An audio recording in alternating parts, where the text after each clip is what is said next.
goodness that will always rise to the top. There's something about truth that will never, ever, ever be defeated. There's something about holiness that will always stand forever and ever and ever and ever. God judges the righteous, and he is angry with the wicked every day. My question is this: if God is angry with me, where can I go for help? Who can I turn to if God is upset with me? Where can I go for relief if God is upset with me? Where can I go to get a blessing if God is angry with me every day?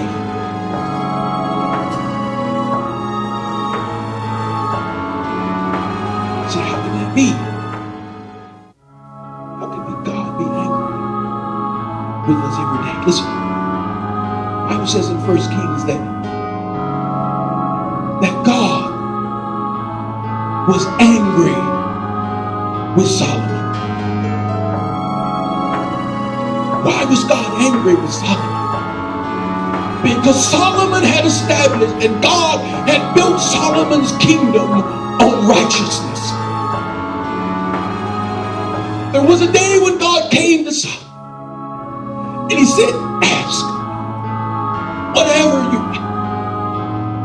And Solomon said this, listen, he said, your servant is a little child.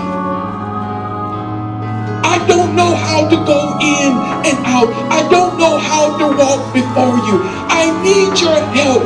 And God says, because you have come to me in this attitude of humility and humbleness, because you have sought my wisdom and my understanding, I'm not only going to give you riches and blessing and favor and honor and glory, I'm going to give to you wisdom above all the kings of the whole world. And your kingdom will be established upon righteousness.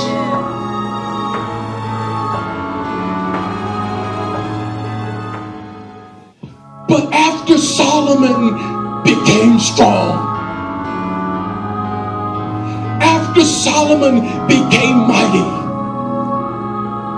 after all of the people were enamored with his wisdom and understanding and dumbfounded and confounded by his logic, he said within his heart, I no longer need the righteousness of God. I'm big enough boy now to do things my own way. I have enough power and people backing me up that I no longer need the wisdom and the righteousness of God. You see, I'm mature now. And I'm sure some of his advisors said, but king, don't you remember the promise you made to God when you first became king? When you were little and you were young and you were tender and you were easily moved by the presence of God. But now your heart has become hard and your eyes have become lifted up and lofty and you're trusting in yourself and you're a fool to think that you no longer need the breastplate of righteousness to cover your life. He ignored his counselors.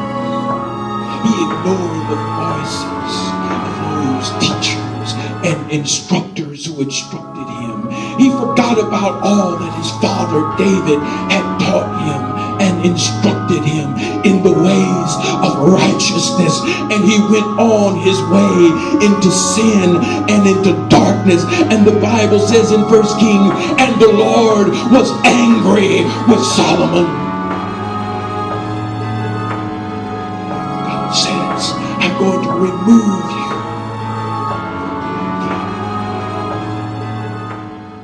And all of the things that I blessed you with, I'm going to give to you. The Lord had established Solomon's kingdom on a foundation of righteousness. But when Solomon became strong, he became mature. And he forgot about his childlike nature that he once possessed. He stepped out, as we say, into the real world.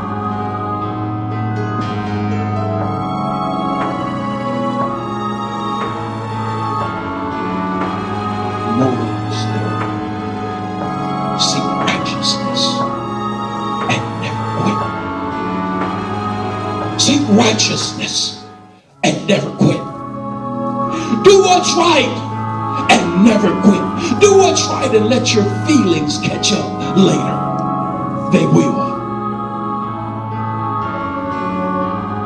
Paul said in Ephesians 6, having done all to stand, stand. Having your loins girded about with truth, and having on the breastplate of righteousness.